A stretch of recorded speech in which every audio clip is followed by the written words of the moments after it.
boa tarde para todos os amigos que costumam assistir nossas lives, ou à noite, né, se você for assistir mais tarde. Queria agradecer a oportunidade de estar mais uma vez aqui falando sobre saúde, falando sobre bem-estar, sobre um prisma um pouquinho diferente do que a gente está acostumado a ouvir. E por causa disso, eu estou realizando mais um...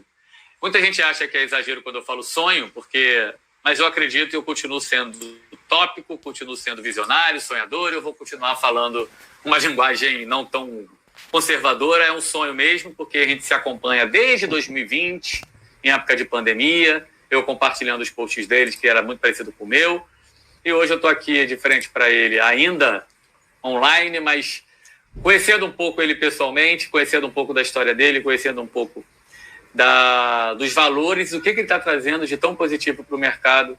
Velmer Carneiro, um ser muito importante para a saúde ocupacional, e eu vou agradecer a oportunidade e pedir para que ele possa se apresentar mais e falar um pouquinho para vocês sobre o que ele está trazendo e quem é ele. Muito prazer, muito obrigado, Velmer, pela oportunidade e pelo sonho realizado. Bom dia, obrigado, Daniel, pelas palavras, e bom dia também, boa tarde ou boa noite, né, para quem está nos assistindo. É um prazer enorme estar aqui. Eu costumo dizer que alguns saberes e fazeres acabam convergindo sempre, né, por questões de afinidade e também de entusiasmos e visões dos processos de saúde, e não foi diferente nosso encontro via LinkedIn e tudo mais.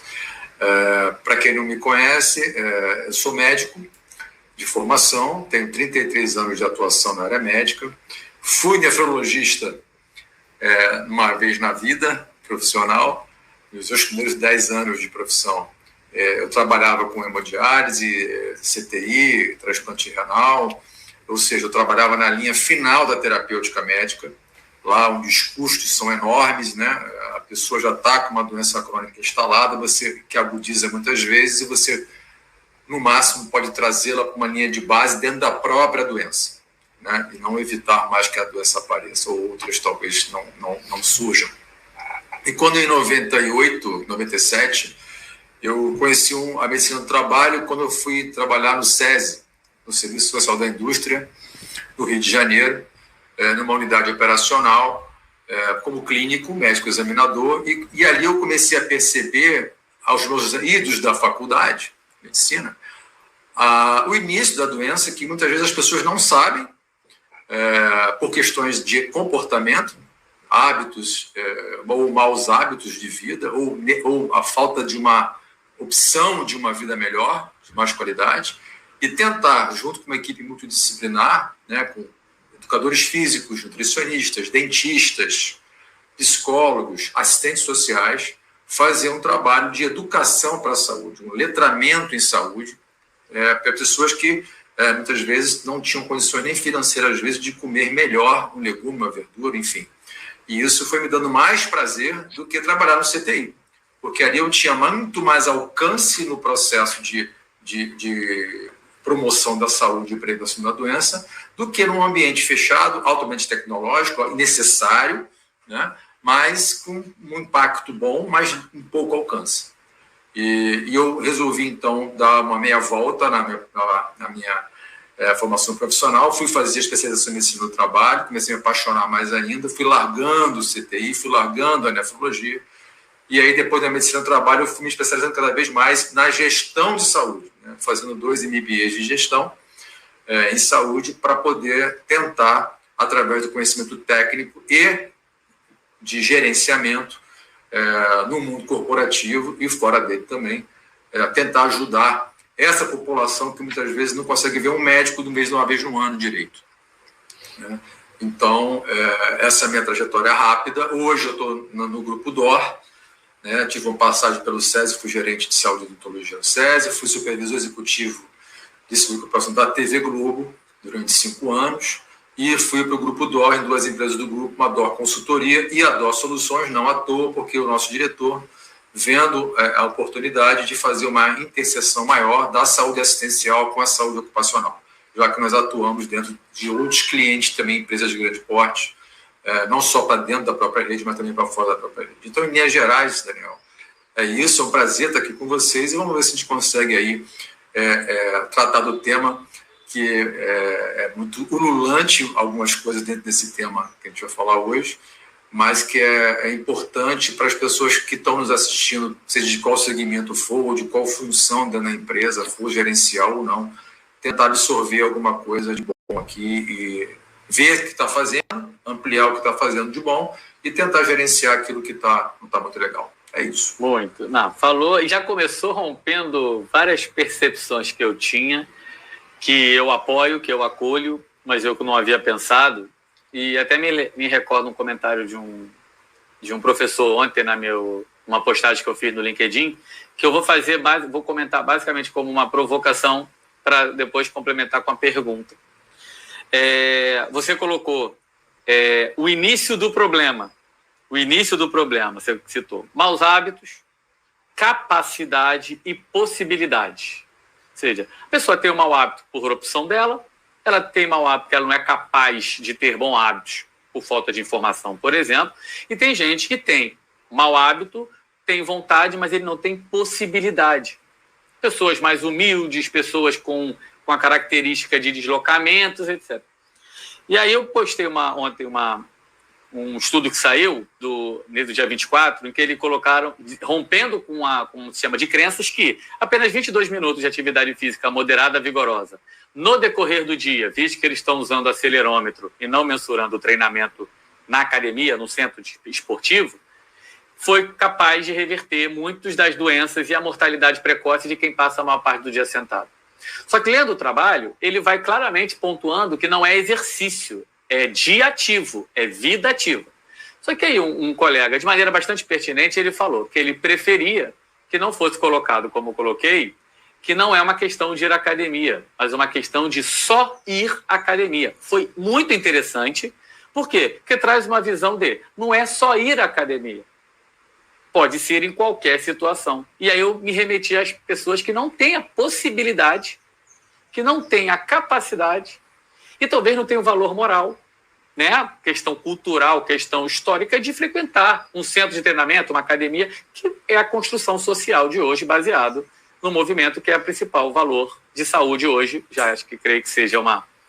Eu quero trazer essa pergunta. Então, início de problema, a sua visão sobre atendimento inicial, primário, medicina do trabalho, aonde que você entende a saúde sobre essa visão mais e de igualdade? Ou seja, nem todo mundo é capaz de seguir um programa de prateleira, dadas as características dela. Como é que você enxerga isso? Como é que você vê esse processo dos 5 P's, como você me relatou? Queria que você falasse sobre esse assunto. Tá ótimo. Primeiro que a gente, infelizmente, as empresas, trazendo para a questão do mundo corporativo, as empresas elas pagam um preço hoje muito alto por uma questão de educação. O país sofre um problema seríssimo de educação, não só da educação do ponto de vista do comportamento, mas até técnico mesmo. Quantos treinamentos as empresas têm que fazer para capacitar seu capital humano, do ponto de vista de comportamento e técnico também, para fazer a sua função ser produtiva na empresa, né? E você basta olhar para as escolas, né? As escolas hoje elas dão pouquíssimo valor, públicas e privadas, com algumas exceções, pouquíssimo valor a uma educação para o movimento, né? A educação para o movimento na escola é muito ruim. Haja vista que é só você poder entrar agora em qualquer programa pedagógico escolar de qualquer escola, você vai ver o tempo que se gasta ou não se gasta para uma educação física.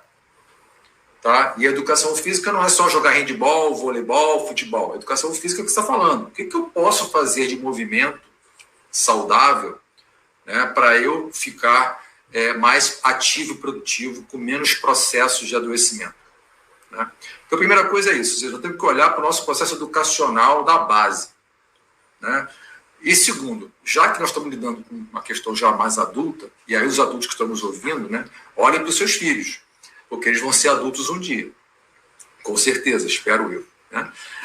E que hoje a população brasileira saiu agora uma nota, eu botei até no LinkedIn, né, do sedentarismo da infância. 75% dos nossos crianças e adolescentes são sedentários, 75%. 3 a cada 4. É absurdo. Exatamente, é um absurdo. Né? É muita coisa, justamente por causa disso. Mas olhando para o mundo corporativo, dado que a pessoa já está lá na empresa, a gente não precisa, como você acabou de dizer, comprar equipamentos de academia, montar academia dentro de uma empresa para as pessoas poderem buscar alguma atividade. Né? A atividade ela pode ser subescada. A atividade ela pode ser você evitar determinadas conveniências que acontecem em muitas empresas, que são até de boa intenção, não são de má intenção, não. Tá? Mas conveniências como aqueles carrinhos, por exemplo, que rodam nos postos de trabalho, oferecendo os 3 brancos que mais matam no mundo: sal, açúcar e farinha de trigo refinada, que são os biscoitos, são os snacks, são alimentos de alto teor calórico, que fazem uma satisfação, porque isso é uma questão de neuroendócrina, tem uma satisfação de recompensa no momento, mas eles são pouco nutritivos. Né? E a pessoa fica sentada e comendo esse tipo de alimento, trabalhando e achando que está produzindo algo realmente adequado. Então, assim, evitar que as pessoas permaneçam sentadas de toda forma. E se ela tiver que buscar alguma coisa para se alimentar ou marcar reuniões, por exemplo, eu visitei empresas nos Estados Unidos que as reuniões eram pocket meetings que eles faziam de 20 minutos em pé. Ou, se o espaço da empresa permite, andando. Eles conversavam andando, com alguém anotando, fazendo ou gravando a reunião, para poder ficar em movimento a cada intervalos de 2 horas, enfim. E também absorver alguns expedientes que, se você, isso do ponto de vista médico, né, fisiológico, nós somos mais produtivos mentalmente pela manhã. Né? Então, assim, se você tem reuniões que sejam decisivas, que precisem de participação das pessoas, que elas participem, pertencem, aquela sensação de pertencimento da reunião, não só sejam ouvintes, procure marcar suas reuniões no meio da manhã. A pessoa já despertou, tomou seu café da manhã, está próximo a uma refeição no meio do dia, que é o almoço, então ela vai ter mais atenção, vai absorver melhor conhecimento e vai poder participar melhor. Reuniões decisivas ao final de um dia cansativo de trabalho, ou mesmo no final da semana, com certeza você vai estar penalizando entendimentos e, posteriormente, as ações táticas operacionais que possam advir dessas reuniões. Então, assim, para não alongar muito, você não precisa olhar a questão do movimento, já que você tocou nisso, olhando e tendo que fazer e construir academias ou quadras de esportivas na sua empresa. Você pode até ter, e até é legal que tenha, tá? que façam campeonatos, que façam gincanas, enfim. Mas no dia a dia, você tem que olhar nesse ambiente de trabalho, e eu vou trazer um case aqui rapidinho que eu vou falar, e as oportunidades que não têm um custo zero praticamente. Tá? Como eu falei, eu trabalhei na TV Globo durante 5 anos, e o antigo Projac, para quem não conhece, Jacarepaguá, né, agora, desde quando eu estava lá, chamava Estúdios Globo, eu conversando com um diretor da área antigamente chamava Patrimônio e Serviços, ali na TV Globo, o deslocamento é uma cidade, né? A Projac é uma cidade, quem já foi lá, quem já fez uma visita lá, então passam por ali 8 mil pessoas por dia, né, entre funcionários próprios, terceirizados e tudo mais. Então, às vezes, para você entrar numa portaria, são 5 portarias, para ir para outro lado, existiam carrinhos de golfe, aqueles carrinhos elétricos, né, que muitas pessoas da produção andavam, né, por aqueles carrinhos, e eu fui para o diretor: olha só, vamos fazer o seguinte, vamos fazer aqui vias de caminhada. Vamos pintar no chão aqui, colorido, quantos passos dão daqui até o estúdio A, até o estúdio B, e quantas calorias a pessoa gastaria se andasse por ali, como um incentivo das pessoas pararem de usar o carrinho.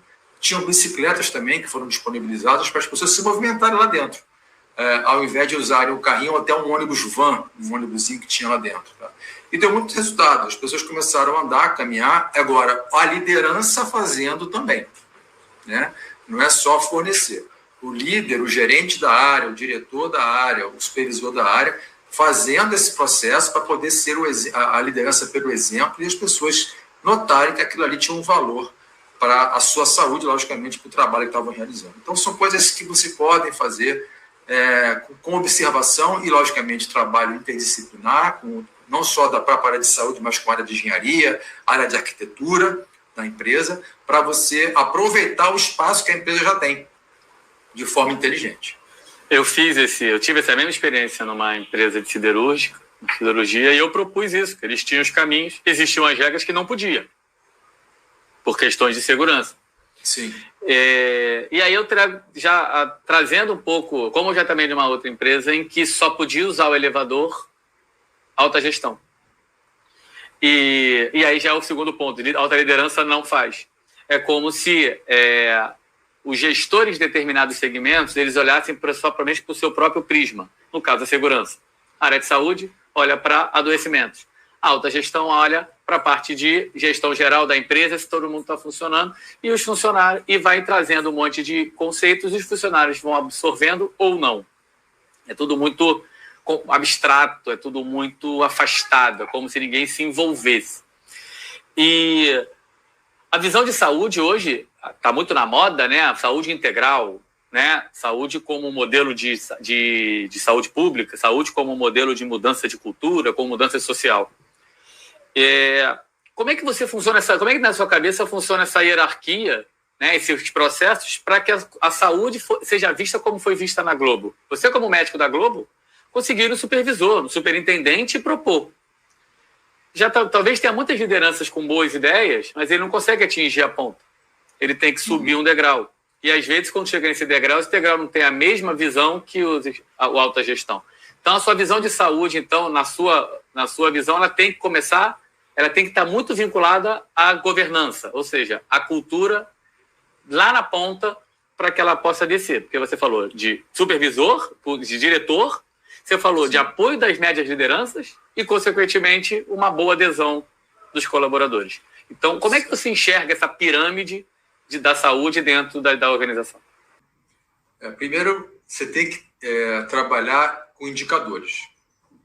Né? Sem indicador, você não vai conseguir fazer um diagnóstico do que você precisa para fazer a terapêutica correta. Né? Se você está trabalhando sem um diagnóstico e, a partir disso, não usar a terapêutica, usando o termo médico, correta, para aquele processo de adoecimento do capital humano da empresa, dos processos da empresa, com certeza vai ser muito mais difícil de você chegar com um argumento num assento de, por exemplo, uma reunião de diretoria. Tá? Então, a primeira coisa é a fonte dos seus indicadores. Você tem que buscar essas fontes. Pode estar na saúde ocupacional, deve estar muito na saúde ocupacional, também na plataforma de departamento pessoal / RH das empresas, porque lá você deveria ter pelo menos indicadores das determinantes sociais que podem estar impactando na saúde do indivíduo. Né? Exemplo, às vezes você está querendo gastar 1 milhão numa academia, voltando para a academia, construir uma academia na sua empresa, mas o que o funcionário precisa é que você aumente R$10 no ticket de alimentação dele. Porque o que tem no ticket de alimentação dele, ele só come coxinha com refrigerante. Né? Ele, em vez de poder comer uma salada, comer uma fruta, que é mais caro, do ponto de vista de custo, do que gastar 1 milhão na academia. Então, assim, indicadores. Indicadores de saúde são fundamentais. E o principal indicador que você pode começar a elaborar, tá? Que a direção, ou o CFO, ou o CEO da empresa vai entender, é monetizar, ou seja, monetarizar a ausência do trabalho. Né? O quanto custa um funcionário ausente do trabalho por adoecimento. Né? Ou seja, se o HH do Velmer é R$100 a hora, já com cargo social, se ele ficar 10 dias afastado, quanto custa isso para a empresa? Porque não foi feito um trabalho preventivo ou de promoção lá atrás. Ou tem, mas ele não cumpre. Ou tem, mas a liderança não se importa com isso. Tá?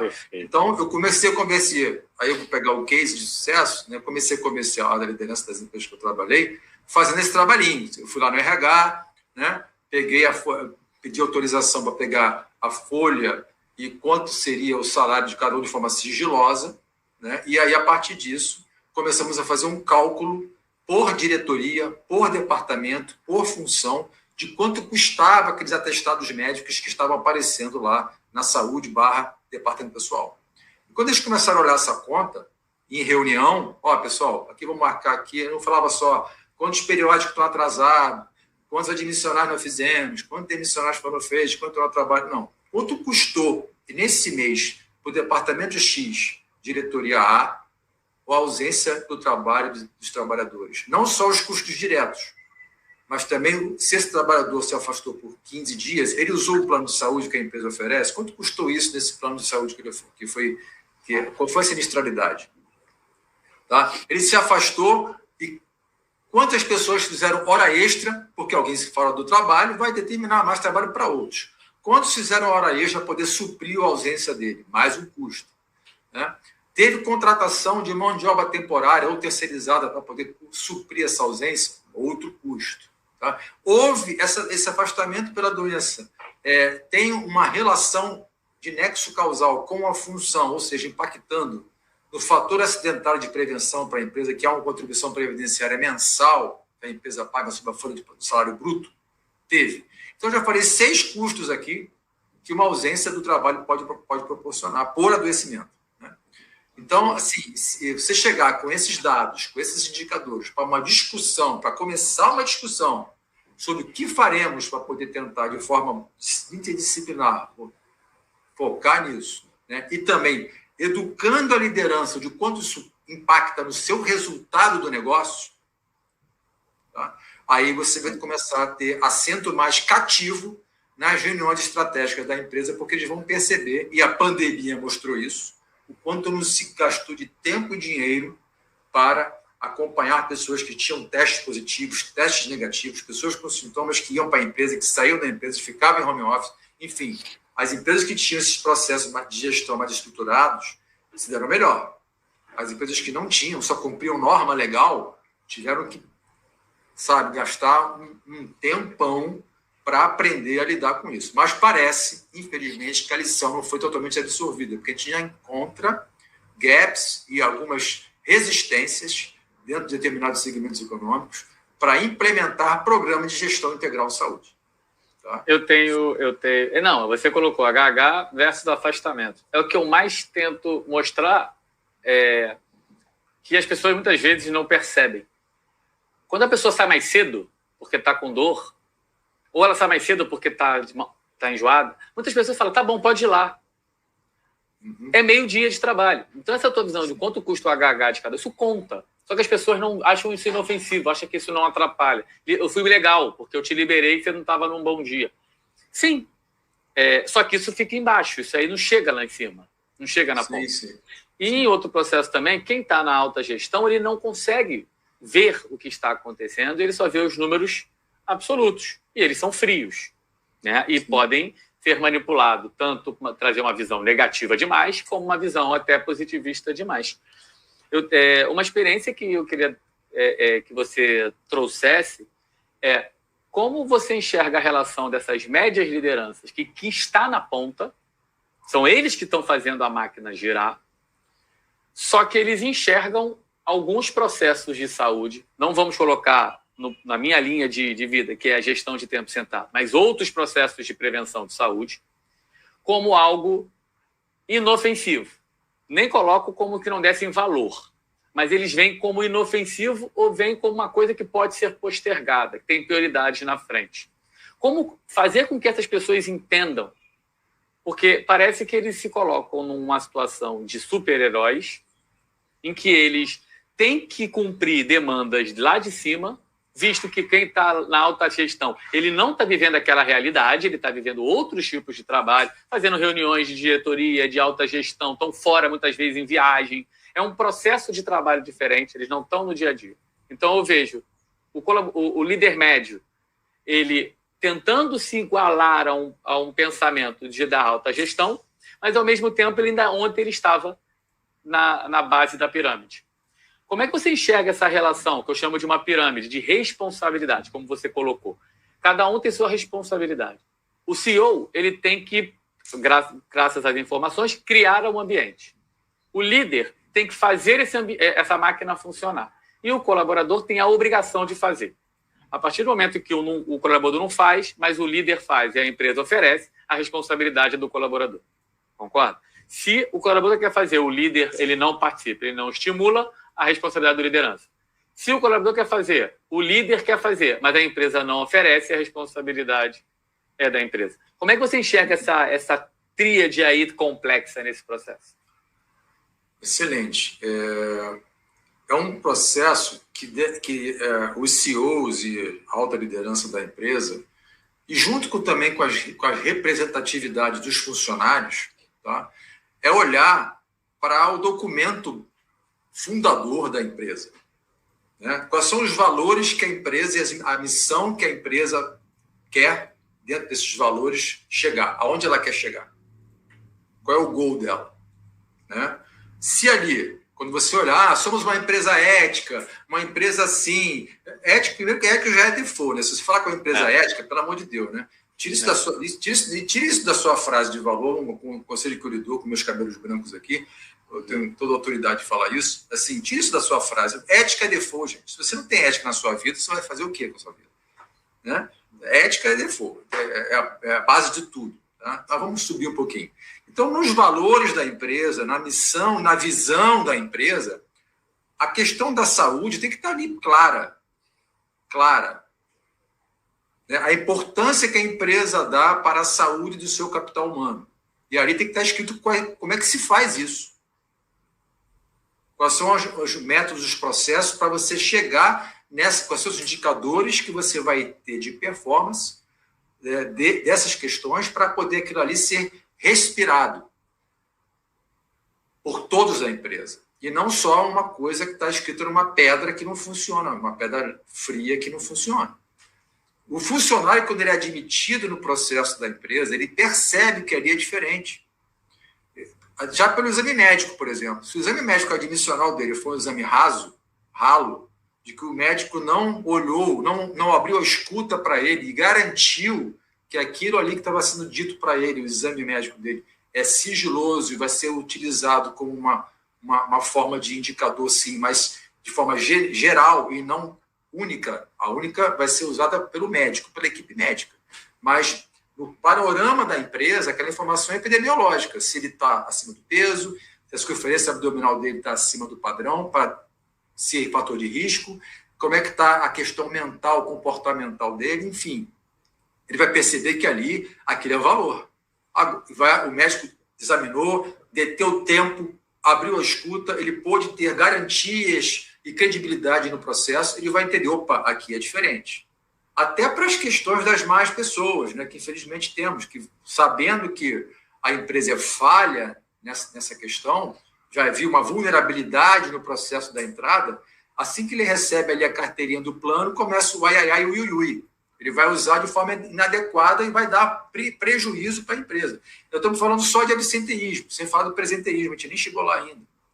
Né? Você tocou na questão do cara sair do trabalho. Se ele saiu às 5h30 da tarde ou 2 horas antes, é porque de manhã já estava assistindo mal. Então, ele trabalhou 6 horas mal. Sim. Entendeu? E até isso que também ponto... é custo. Né? Então, assim, para terminar, eu acho que você falou, a gente tem que a estrutura de liderança da empresa tem que olhar esses valores dentro da visão e da missão. Se não tiver ali, e aí voltando, tem umas 3 letrinhas que estão em moda hoje, já há algum tempo, que é em inglês ESG, colocando para o português ASG, que é o ambiental, social e a governança, que são fatores que vão começar a ser olhados com muito critério por acionistas, investidores e até pelos clientes das empresas que estão consumindo dessa empresa, se é serviço, se é produto, se é indústria, se é área médica. Então, enfim, isso vai começar a fazer diferença.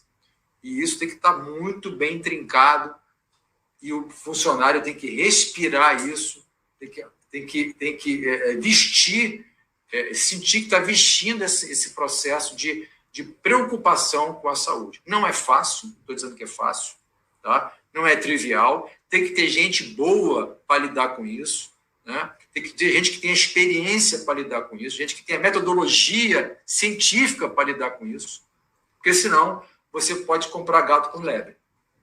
E aí vai querer medir resultado sem ter como. Aí vai cortar o programa, porque não dá certo, aqui não dá certo isso. Não é assim. Se você usar a metodologia certa, usar o pessoal certo, que tem experiência e vivência e capacidade ferramental para isso, você vai ter sucesso. Logicamente, talvez não em 3, 4, 5, 6 meses, um ano, mas ao final de 2, 3 anos, você começa a ter um resultado mais sustentável. O que é legal você falar ASG, né? No caso, ambiente, né? Ambiente, social e governança. Na sua visão de vida, na sua visão profissional, pragmática, a saúde deve estar em governança. Porque é a governança que determina a saúde. A saúde é transversal a todas elas. Transversal a todas elas. Ou seja, ela passa pela governança, que está na alta gestão, ela passa pelo social, que está na área de gestão de pessoas, e passa pelo meio ambiente, que é o local. Apesar de que, conceitualmente, tá, a saúde estaria no S, no social. Conceitualmente. Tá? Mas a saúde está em tudo e tudo está na saúde. Né? Mas dentro do processo de fazer virar uma cultura, né, como você bem me relatou. Quando você coloca como cultura, como governança, ou seja, partindo do CEO, partindo de um processo de cima para baixo, sim, a saúde começa através do CEO, do compliance, da área de alta gestão, de formadores de cultura, sim, que, consequentemente, vai ser absorvida e aplicada para quem cuida do social, que, consequentemente, isso vai se converter na questão da ambiência. Me vi se eu entendi um pouco nessa linha. É claro que a saúde é tudo. É como se eu entendi a importância da liderança, da gestão, porque muitas vezes eles não entendem isso. Eu vejo ainda, e aí eu queria saber um pouco da sua opinião, para trazer uma reflexão, que é uma reflexão que eu trago, se concorda, ver se faz sentido. Por eu ser da medicina do estilo de vida, ser um adepto das zonas azuis, por estudar o movimento antropológico lá antes da Revolução Industrial, eu vou reforçar aqui que a gente não é contra, tá, pessoal que está assistindo, o exercício na academia. A gente não é contra os benefícios de atividade física pragmática, que é o exercício. O que a gente quer trazer é uma importância desse sistema, desse processo, para educar internamente os funcionários e dar condições para que eles façam. E não é todo mundo que vai fazer. Tem gente que não vai poder, então você vai criar outras estratégias. Mas, diante disso, observar que existe essa série de dificuldades em se alcançar os objetivos que a gente tem, estudando previamente como é que funcionam os fatores de estilo de vida pré-revolução industrial. E os líderes hoje, ainda muitos são vistos como os melhores líderes, os maiores exemplos, são os triatletas. É quando ele faz uma maratona. E aí começa a criar um conceito de que eu só vou atingir aquele patamar se eu fizer um triatlon meio Ironman. E aí eles acabam levando por um caminho, me vê se você entende, que para você conseguir atingir esse objetivo, você tem que se dedicar, você tem que abdicar de todo o seu tempo livre, você tem que ter... Parece que está falando a mesma coisa, só que usando o exercício como uma bengala, como uma forma, como um pé. E eu sou adepto de que todo movimento conta. Como é que você enxerga essa culturação da alta gestão para eles entenderem que quem está lá embaixo talvez não possa comprar uma bike e fazer um triatlon, mas ele pode caminhar da porta do Projac até a sua área de trabalho. O que você traz de perspectiva? Como é que a gente consegue chegar e explicar isso para ele? Porque eles muitas vezes não enxergam o que a gente fala. Porque eles estão vivendo uma realidade deles que é sólida, que eles têm saúde. Porém, não necessariamente isso vai para baixo. Isso é fundamental. E isso passa por um processo de treinamento e aculturamento. Né? De novo, alicerçado na visão, na missão, nos valores da empresa, que tem que estar claro isso lá. De que as lideranças têm que conhecer sua gente, o seu pessoal. Né? Geralmente, líderes são líderes de 30, 20 pessoas, já é muita coisa. Mas ideal que você consiga conhecer cada um, até para você equalizar e determinar, da mesma função, as tarefas que você pode determinar mais para um e para outros não, dadas questões de individualidade de cada um. Tem gente que demora para chegar a 2 horas do trabalho e demora 2 horas para chegar em casa, enquanto o outro, da mesma função no departamento, é 15 minutos. Então, você tem que entender que, às vezes, aquele que demora mais tempo vai estar num dia pior. E saber chegar, lidar e abrir essa escuta com ele. Escutar, saber, e aquela coisa, trabalhar com a equipe que tem os dados e as informações de saúde desse indivíduo. Porque vai impactar na forma com que você vai dar o ritmo para as pessoas trabalharem. Porque se você apertar demais o ritmo, você que acabou de falar da maratona do triatlo, tem uma estratégia. Para fazer uma competição de uma corrida de 42 quilômetros, tem que ter estratégia. Vou sair estourado, vou correr mais no meio, vou parar, vou beber. Isso aí é tudo estratégia. Então, para você entender essa estratégia de gestão de gente, você tem que saber de gente, saber lidar com isso. Você não precisa ser médico para isso, você não precisa ser psicólogo para isso. Tá? Basta ter a escuta ativa e basta ouvir as pessoas que são responsáveis pelos indicadores e pela gestão da saúde dos seus funcionários para fazer junto contigo. Isso não se faz sozinho. Tá? Mas você tem que estar ciente de que você tem uma responsabilidade de estar aberta a essa questão estrutural da educação para a saúde, da sua própria saúde. Você também é cliente, /paciente, /funcionário, e tem que também não ser esse super-homem que você quer ser para as pessoas. Você tem que ter vulnerabilidade. Né? Isso é bom que tenha. Né? Não, você falou... Agora você desculpa. Eu não preciso ter o meu Abílio Diniz, que tem 80 e poucos anos de idade e ainda é super atleta. Ele é um ícone. Ele é uma pessoa. Ele não pode querer dar o parâmetro dele para baixo. Ser igual. Não vai ser. Tá? Agora, tem que respeitar. E eu vou dar um exemplo simples disso que você passa para terminar. Eu, na época, não era nem gestor ainda. Eu trabalhava como médico do trabalho numa unidade do SESI, e tínhamos um funcionário de 40 e poucos anos de idade que estava com sobrepeso, obesidade, com problema no joelho. Sedentário, não conseguia fazer atividade física nenhuma, porque não era da educação dele de vida fazer atividade física. Tá? Morava longe para chegar no trabalho e chegou no meu ambulatório com uma indicação de fazer uma cirurgia, uma artroscopia no joelho. Mas o ortopedista falou que só poderia fazer essa intervenção cirúrgica se ele perdesse 10 quilos. Porque se ele fizesse a intervenção com o peso que ele estava, ia dar ruim depois da cirurgia, não ia ser efetiva a cirurgia. Tá? Chego lá desesperado, eu falei assim, cara, você tem que fazer alguma coisa. O que você gosta de fazer? Você nunca teve experiência, nunca soltou pipa, nunca jogou bola, andou de skate, pegou onda. O que você fez? Não, nunca fiz muita coisa, jogava bola na rua e tal, mas olha só, abri uma academia do lado da minha casa agora. Eu poderia acordar mais cedo e fazer bom, legal, bacana, é um início. Tá? Uhum. Aí, beleza, vai lá, se inscreveu, né, na academia. Aí falou só, sábado eu vou lá fazer a minha avaliação funcional e fazer a minha série. Eu falei, pô, bacana, cara, que legal, saiu da inércia. Né? Saiu da inércia, foi lá e tal. Segunda-feira ele me liga apavorado, desesperado, chorando, desesperado. Você não vou conseguir. Eu falei, o que aconteceu? Calma, o que aconteceu? Você não foi à academia? Eu fui à academia. Fui. E aí? Não, eu fiz a minha avaliação funcional. Quando eu fui fazer a minha série, o professor perguntou para mim quantas vezes na semana eu ia. Eu falei que só poderia ir no sábado, inicialmente. Ele falou assim para mim, então não adianta nada. Eu desisti. É isso. Ou seja, o que eu estou querendo dizer isso? O professor de educação física, ele é um educador físico, ele não teve a capacidade, a sensibilidade de entender que aquele indivíduo que foi sedentário a vida inteira está dando um passo gigante para fazer alguma coisa sair da inércia. O cara ceifou o processo dele de mudança na raiz.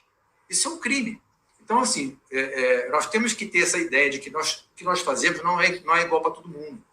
Nós temos que ouvir e respeitar as limitações das pessoas e trabalhar dentro dessas limitações e das oportunidades que ela tem para fazer alguma coisa para a sua saúde, seja de boa alimentação, seja movimento, seja gerenciar o estresse, seja o próprio trabalho. Perfeito. É por isso que eu falo para todo mundo, já teve um debate no colégio, Brasil de Medicina e Estilo de Vida, que eu falava que eu não me considerava um profissional de educação física, como o nosso órgão regulador recomenda. Eu me sinto um educador físico. Educador físico educa para o movimento. O profissional de educação física treina para o movimento. Ou treina o movimento. E você fala, treinar. Você está o tempo inteiro levando esse conceito da conscientização através de treinamento para todas as partes, mas muito forte na alta gestão e na liderança. E eu li um trabalho... Porque são eles que dão ritmo. São eles que dão ritmo. Entendeu? Se você treina esse pessoal que dá o ritmo vai ser calibrado. Se você não treinar, ele vai dar qualquer ritmo, que é o ritmo que estão pedindo para ele. Entrega a qualquer custo. E aí, a qualquer custo é o custo de quem? Da saúde dos outros. De quem? Da própria saúde. Exatamente, da própria saúde. E como é que ele consegue como é que a gente consegue lidar quando a própria liderança, porque você está falando de treinar, e o exemplo desse professor de educação física, por isso que eu me sinto educador físico do trabalho, porque eu estudo atividade física ocupacional, movimento ocupacional, para entender esses meandros. Porque um professor de educação física formado de forma cartesiana pela universidade, faz aquela pós-graduação, ele não entende. Ele entende 3 séries de 10, tempo de intervalo, e com o objetivo de gerar aptidão. Agora, ele não vai entender esse processo. E o líder, você falou anteriormente, ele tem esse mesmo objetivo. O que este profissional fez num sábado com esse colaborador, um líder faz com ele, quando não permite que ele levante para fazer, porque é bobagem. Ou quando uma liderança, que eu passo por essa experiência, todo mundo está fazendo pausa ativa e ele nem olha, ele continua no mesmo lugar e não olha para trás. E você frustra todo o ambiente. Isso é extremamente péssimo, ruim para o grupo, porque ninguém tem vontade de fazer mais. E que ele saia, pelo menos. Pelo menos ele tem empatia de sair. Mas não, tem uns que nem saem. E tem uns que claramente falam que é uma bobagem. E aí eu quero trazer essa perspectiva. Um estudo publicado por uma pesquisadora americana, que eu sigo bastante, que se chama a doutora Bernie Gibbs, ela fez um estudo para ver como é que funcionava a percepção dos educadores de saúde mental para promover gestão de tempo sentado. E dentre as respostas que ela fez, estudo qualitativo, estava não fazia, das principais, e não se sentia vontade para orientar. Ou não fui educado, não sei orientar. Então ela trouxe, não sabe, óbvio, não sabe orientar, então vamos trabalhar com a premissa da ignorância. Ok. Mas a gente faz uma palestra, a empresa implementa e eles não participam das palestras, porque eles estão achando que eles têm que fazer o trabalho e palestra para quem está lá embaixo não serve para mim. Então eles não são treinados, não sabem, e quando sabem, sabem de forma supérflua. Ou eles fazem a palestra, mas eles não se sentem à vontade para aplicar. Por quê? Porque eles não fazem. Como é que você imagina um treinamento de uma liderança tentando fazer, identificar essas pessoas? O que é mais importante? Determinar que ele tem que fazer como um processo de KPI, de KPI dele, ele tem que fazer, ou você trabalhar pela questão emocional? Aí minha pergunta pragmática é o seguinte: tem um líder que não faz e começa a fazer para ser exemplo, que é o melhor dos mundos. Tem um líder que faz e não indica, porque para ele já faz e não sinto nada. Já treino triatlo, não sente nada. E tem um líder que não faz e quer indicar, mas aí é aquele processo, faço o que eu diga, mas não faço o que eu faço. Bem pegadinha. Os 3 vão ter que ser atendidos, mas qual que você é mais maléfico para o processo? O que faz e não indica porque não vê valor, o que não faz e não indica porque ele é resistente, ou o que não faz começa a mudar e... o que não faz, mas ele quer indicar, mas ele não está disposto a mudar ainda, mas pelo menos ele segue a regra, ou aquele que não faz, quer mudar, muda e quer servir como exemplo. A gente tem essas 3 brincadeiras para a gente pensar aqui juntos. Eu costumo dizer o seguinte: as 3 são ruins. As 3 são ruins. Nossa, mas assim, eu acho o seguinte: quando nós temos um preâmbulozinho antes, nós estamos em época de orçamento das empresas. Né? Algumas empresas estão fechando o orçamento para o ano que vem. E também fazendo o balanço do que foi orçado ano passado para esse ano. Que não conseguiu usar e quer usar a ZAP, né? E vai usar de qualquer maneira, e não faça isso. Primeira coisa que eu falo, não faça isso. Melhor você ajoelhar no milho. Não subgastar, programei, não gastei, estou dando para outra área, do que você querer pegar esse dinheiro, botar de qualquer uma forma para fazer lá qualquer programinha de 2 meses, 1 mês e meio, vai dar ruim para você. Não, assim, primeira coisa é isso. Agora, na liderança, e aí, falando do orçamento, os RHs que estão nos ouvindo, se alguém estiver aqui, ou não, ou quem estiver aqui possa ter acesso ao RH, ou o departamento de pessoais que estejam fazendo esses seus orçamentos, tem que colocar no seu rol de treinamento, tá, a questão da saúde como prioritária. Desculpe. Tá? Eu já participei de várias empresas, eu nunca vi o treinamento de saúde para liderança. Nunca vi. Eu nunca vi. Eu bati nessa tecla. Vocês têm que fazer, tem que botar alguma coisa. Não é palestra de nutrição, gente, pelo amor de Deus. É importante, mas educar para a saúde é ele sentir segurança de que ele está dentro da visão, da missão, dos valores da empresa, porque o negócio tem que dar lucro. Vamos combinar. Mas não a qualquer custo. Né? Mas dentro desse processo de visão, missão e valores, o RH tem que, junto com a equipe de saúde, seja o médico, seja o nutricionista, seja o psicólogo, o educador físico, né? A equipe que ela tem, o engenheiro de segurança do trabalho, a equipe que ela tem ali, ela tem que planejar os treinamentos para essa liderança, para eles se sentirem aptos e seguros a implementar os processos que eles estão ali para fazer. Não adianta você falou, o líder lá, o sponsor, quem solta o dinheiro lá, eu vou montar tal processo, vira as costas e vai embora e depois cobra o resultado. Se ele não acompanhar o pé e passo dessa implementação, de o que está dando certo, o que está dando errado, tá? Ele vai descredibilizar o processo e ele não vai acreditar nem no que está fazendo. E vai gastar dinheiro errado, que é um custo alto. Hoje, oferecer plano de doença, costumo dizer o seguinte, Bradesco, Amigo, Sul América, são planos de doença, gente. Não é plano de saúde. Tá? O verdadeiro plano de saúde da empresa é o Programa de Controle Médico de Saúde Ocupacional. Esse tem que ser o verdadeiro programa de saúde. Programa, não é um documento de gaveta. A NR1 mudou agora em 2023, tá? Que dá a diretriz para todas as outras NRs. Ela está dizendo que são um programa de planejamento, desenvolvimento, controle e ação. Não dá para você não ter indicador. O que você tiver fazendo, o que você estiver fazendo, qualquer programa que você faça, tem que ser baseado em metodologia científica, com medicina baseada em evidência. Não dá para fazer o achismo. Não gaste dinheiro com achismo. Então, assim, voltando para a questão da liderança, RHs, departamento pessoal, tem que montar um rol de treinamento de educação para a saúde para esse pessoal. A ZAP, ontem, e não é eles serem psicólogo da equipe, não. Não é eles não precisam ser os profissionais de saúde da equipe, mas eles têm que saber o que fazer, como fazer, quem procurar, onde encaminhar algum funcionário dele que esteja com algum tipo de processo de adoecimento, mesmo seja no início, e também abrir a escuta e participar de todos os programas que a empresa implementa. Só para terminar, vacinação é um programa de prevenção de doença, certo? Eu estou fazendo uma vacinação para estancar um processo que possa começar. Isso se chama prevenção. As pessoas confundem prevenção com promoção também. Promoção, sim, eu vou dar o start. E a prevenção, eu dou o stop. É diferente. Muitos CEOs falavam assim, eu compro vacina, quando eu era do SESI, eu ia implementar programa de vacina nas empresas. A gente compra vacina todo ano, a minha adesão não passa de 50%. Eu perguntava para ele assim, aonde o senhor toma a sua vacina? Eu tomo aqui na minha sala, aqui, está errado.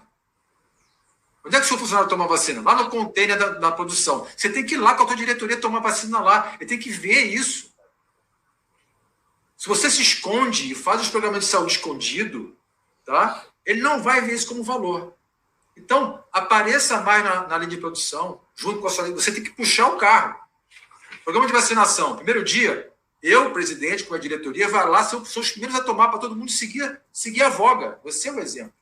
Tá? Então, Daniel, assim, eu não gostaria de rotular, mas a sua pergunta foi provocativa precisamente para isso. Mas é isso. Rol de treinamentos adequados que eduquem para a saúde e exemplos das altas lideranças para se mostrarem participativas dentro dos programas que eles são financiados e que pagam, e são eles. E não adianta só pagar e ser o sponsor, tem que participar. E das áreas também, porque uma das coisas que mais eu observo no meu dia a dia são as áreas que promovem saúde são áreas que não participam das ações. E são áreas que estão com os mesmos problemas de saúde dos outros, às vezes até mais. Então, só pegando o exemplo, só não é porque você é profissional de saúde que você não adoece. Eu sempre falo que antes de ser o que você é, você é homo sapiens. Você tem doença, você tem dor, você tem estresse. E aí você vê pesquisas saindo aonde? A maior incidência de burnout e transtornos de humor está nos RHs e áreas de gestão de pessoas. Áreas de saúde também, com funcionários adoecendo. Então, assim, com alto índice de sobrepeso, com alto índice de obesidade, com alto índice de sedentarismo, de estresse. Ou seja, a gente só descobre as informações quando adoece um dos nossos. Então, esse processo de vou criar um programa, botar para frente, mas eu fico imune, eu não participo, que é o que você chama de exemplo. Pegando um pouco para a gente finalizar, para não trabalhar o seu dia, que a gente já está há muito tempo aqui aprendendo com você, você deve ter bastante coisa para somar por aí. Hoje você falou sobre ASO, sobre análise de saúde, sobre dados, sobre medicina baseada em evidência, etc. E aí eu quero saber a opinião de você, se está de acordo com a minha percepção. Hoje eu sou um defensor de se praticar análises parametrizadas, epidemiológicas de sedentarismo e aptidão física. São duas coisas diferentes. Sim. Uma coisa é você perguntar se ele faz exercício. Quantas vezes por semana, está lá, faz lá o análise e etc. Ou aptidão, é aplicar testes de aptidão, que já existem, testes curtos, que você pode fazer uma predição. Os atos não fazem, ele só pergunta, sim ou não. E quem gerencia os programas de qualidade de saúde? Na maioria das vezes, médicos, ou áreas de saúde mais de prevalência, ou áreas de RH, muitos deles são sedentários. Muitos deles, ou grande maioria, têm uma cultura de passar horas sentado por dia. E não sabem, obviamente, mensurar isso, porque não é da expertise daquela profissão. Diante disso, qual é a sua opinião sobre as empresas passarem a inserir dentro dos seus programas de gestão de risco, como tem o AET, como tem a análise de risco psicossocial, tem várias escalas nascendo, e muito válidas, inserir também 2, 3 perguntinhas para a gente poder identificar o panorama de sedentarismo ou de comportamento sedentário, até para poder cruzar tanto com a análise ergonômica do trabalho, tanto como os parâmetros de risco psicossocial. Qual é a sua opinião sobre isso e como você vê a possibilidade disso entrar dentro das empresas? Primeiro que eu acho que devia ser um ponto de atenção enorme é o inventário que você faz da área de saúde, partindo da premissa que toda empresa que tem funcionário CLT tem que ter um programa de médico controle de saúde ocupacional, exceto aquelas que se autoavaliam como não ter risco, elas estão isentas, pequenas empresas estão isentas, segundo a ANR, tá? Uhum. Mas vamos pegar como premissa que a empresa seja uma empresa de médio e grande porte, que tenha a sua avaliação de risco feita por um programa de saúde ocupacional e por uma ANR, por um PGR, Programa de Gerenciamento de Risco. Tá? Eu tenho que estar no meu inquérito médico da saúde ocupacional com um questionário que abranja tudo, desde A a Z. Tá? E aí, pegando um case que nós fazíamos no SESI e também na Globo, o nosso questionário era dividido em blocos, né? Parte alimentação, parte comportamental, parte física, de aptidão física e hábitos de física, tá? E a questão emocional / mental. Tá? Eram 4 blocos bem estruturados. Tá? Mas, para isso, para ser respondido a contento, você tem que legitimar o processo. Olha que eu estou toda hora dizendo isso. Tá? Ele tem que ser valorado, ele tem que ter tempo para fazer, ele tem que ter tranquilidade para responder, ele tem que ter segurança para isso. Se ele não sentir que o processo de avaliação do inquérito comportamental médico, qualquer nome que você queira dar, tá? Tenha essas premissas atendidas, tá? Ele não vai te responder de forma contente. Você vai ter resultado enviesado. Tá? Então, assim, é fundamental. Nós tínhamos lá um dashboard, e aí nós montamos isso, eu falo lógico porque Tudo bem que eu era o head da área, mas montamos junto com a equipe toda, com a enfermagem do trabalho, com a segurança do trabalho. Fomos ao RH legitimar algumas perguntas, era tudo feito em base de comitê. Tá? Eu sempre posso trabalhar assim. Eu não sei todas as respostas. Eu quero fazer as perguntas certas para ter a resposta certa. Mas eu não sei as respostas, né? Para fazer os processos. Então, a partir disso, nós montamos um questionário e eu saía, e o exame médico era agendado a cada 30 minutos. Agendado, mas eu podia ficar 40 minutos, 1 hora com a pessoa fazendo atividade de avaliação médica, que envolve tudo o que você está falando. Tá? E as pessoas sentiam segurança nesse processo. E aí eu tinha, por departamento e função, tá, diretoria, todos os resultados. Quem comia mais ultraprocessado, quem não fazia atividade física, tudo. Logicamente que eu apresentava o resultado geral da área, não era isso é sigilo. Né? Então, eu mostrava para o diretor e isso era um indicador de performance. Assim, ó, tua área está afastando muito, tem um perfil de... Porque olhar só o atestado médico já aconteceu, é retrovisor. Mas e a base? E aquele cara que está ali pronto para ficar doente e você não está vendo? O que você vai fazer com ele? Não, e é muito incrível, porque olha mesmo. Para terminar, aí eu tinha tudo isso mapeado e quando sentava para uma reunião, eu não ia furar o olho. Olha, você está mal. Não, olha só, temos uma situação aqui. Como é que eu posso te ajudar?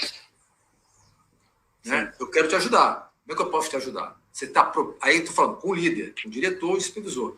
Isso é importante para você? Você está sentindo dificuldade? Podemos fazer um programinha básico, que é só levantar cada 2 horas, e vamos medir isso com um tempo assim, assim, assim. Combinado. Mas você era uma pessoa da alta gestão e que tinha acesso, concorda? Não, mas ao mesmo tempo, a minha diretoria me dava esse acesso. Te dava esse acesso. Foi conquistado esse acesso. Perfeito. Não foi cheguei lá, meus lindos olhos marrons, não é isso, entendeu? Assim, eu comecei a pegar a base dos dados para ter informação de qualidade e chegar assim, senhores, temos isso aqui. Muito. Vamos permanecer assim, podemos melhorar, quanto tempo melhorar, é importante para vocês, não é? Opa, temos um problema. Assim, Houston, have a problem, temos um problema. Podemos resolver? Podemos. Em quanto tempo? Fazer o quê? Um planejamento. Botava num orçamento. Perfeito. Né? Porque coisa sem querer estruturada e seguir os passos que toda reunião com ata, toda reunião tinha ata para dar valor. Precisa de ata, porque não quer depois daqui a 6 meses você falar que você não disse que ia fazer. Não. E tem que ajoelhar no milho mesmo. Não fez. Por que não fez? Indicador, eu falo assim, não pode ter indicador melancia. Conhece o indicador melancia? Não. Eu tô até verde por dentro, vermelho verde por fora, vermelho por dentro. É tudo vamos mostrar para a direita, está tudo bem. Não, está tudo mal. Nós temos que mostrar que está mal. Por que está mal? Por que não pode mostrar que está mal? Se mostrar que está sempre muito bem, porque o diretor não pode saber, aí, meu amigo, desculpa, vai dar ruim. A conta aparece. Eu estou fazendo essa pergunta porque porque eu tenho pessoas que fazem comigo o que fizeram com você. São pessoas muito importantes na minha vida profissional, que eu falo que são loucos, que deixam um louco fazer as coisas e falar as coisas dentro do possível. Então, eu tenho que agradecer por ser abusado, por ser cartesiano. Então, tem pessoas, sim, profissionais, sim, nas empresas que hoje eu atuo, que me dão esse espaço para conseguir ir crescendo. Então, o que eu quero deixar para todo mundo que está vendo aqui se você vê uma coisa que não está certa, quando estamos falando de nossa área de saúde, tá, gente? Sim. Enfermeiros do trabalho, médicos do trabalho, educadores físicos que estão na empresa, qualquer área, se você vê, não desista de levar para a pessoa que está próxima de você. Não é impondo, não é brigando, não é reclamando, não é passando por cima. Aponte dados com inteligência, aponte, fala, não desista, insista, seja chato. Porque uma hora vai vir uma pessoa, ou ela está só esperando uma brecha para que essa outra pessoa permita e essa outra pessoa vai abrir o espaço. Se ninguém falar, se ninguém se impor, se ninguém colocar os problemas para quem está um pouco acima, que não é obrigado a saber de tudo, a gente nunca vai conseguir sair da onde está. Então, o que eu quis, foi uma pergunta que eu fiz muito para mim, mas ele respondeu para todos nós. Ou seja, ele só atingiu o patamar que ele atingiu para chegar numa alta gestão e trazer essas perspectivas, porque ele não desistiu de levar isso para quem estava um pouco acima. Então, não desistir de levar ciência e levar conhecimento, mesmo para as pessoas que não detêm esse conhecimento ou têm ainda suas resistências. Água mole, pedra dura, tanto bate até que fura. E eu queria pedir, os últimos 2 minutinhos, que você dê uma mensagem para essas pessoas, para esses profissionais de saúde que têm vontade de mudar, mas sente a resistência natural da mudança, de tudo que é muito disruptivo. Que mensagem você pode passar para eles? E que perspectiva você vê para, vamos colocar daqui a 10 anos, como a OMS diz, o que você enxerga nos próximos anos da saúde no ambiente de trabalho? Bom, agradecer novamente a oportunidade. Eu acho que a conversa aqui foi muito profícua, produtiva. Eu acho que é isso mesmo. Temos que aproveitar nossas vivências e falar para nossa audiência, nosso público aí, que tudo é possível. É possível sim, não é da noite para o dia. Ouvi muitos nãos, tá? Muitos nãos, para poder ouvir alguns sims, tá? Mas quando você consegue ouvir os sims e implementar de forma inteligente, estruturada, sempre trazendo sócios para junto com você, tá? É bonito de ver o resultado, tá? Dá uma satisfação enorme. Tá? Agora, o que eu posso dizer é: estudem, busquem as informações em fontes confiáveis, não vão pelo achismo, façam protótipos, peguem, uma empresa grande oferece fazer alguém que tenha mais afinidade com você ou te escute mais esse programa em pilotos, pilote pequenos programas, tá? Para você, porque a coisa quando dá certo, ela viraliza, né, de forma natural. Então, pilote, comece pequeno. Comece com coisas megalomaníacas, coisas muito grandes, geralmente não dão certo. Tá? Comece pequeno, com protótipos, com pilotos dentro da própria empresa, em áreas que sejam talvez mais críticas, que precisem mais, porque tem aquela coisa, né? Você às vezes faz um diagnóstico tão ruim que precisa atuar rápido, porque as pessoas podem até adoecer e morrer mesmo, se acidentar, sofrer uma coisa grave. Né? Então, ali, aqui é vermelho, aqui é amarelo, aqui é verde. Então, equalize esse problema e tente começar com pilotos.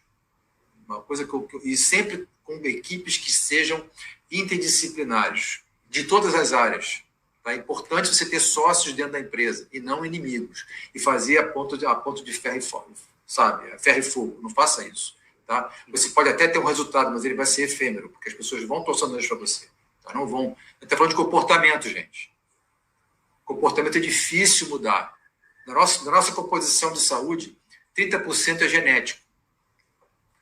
Tá? 20% são questões socioambientais. Tá?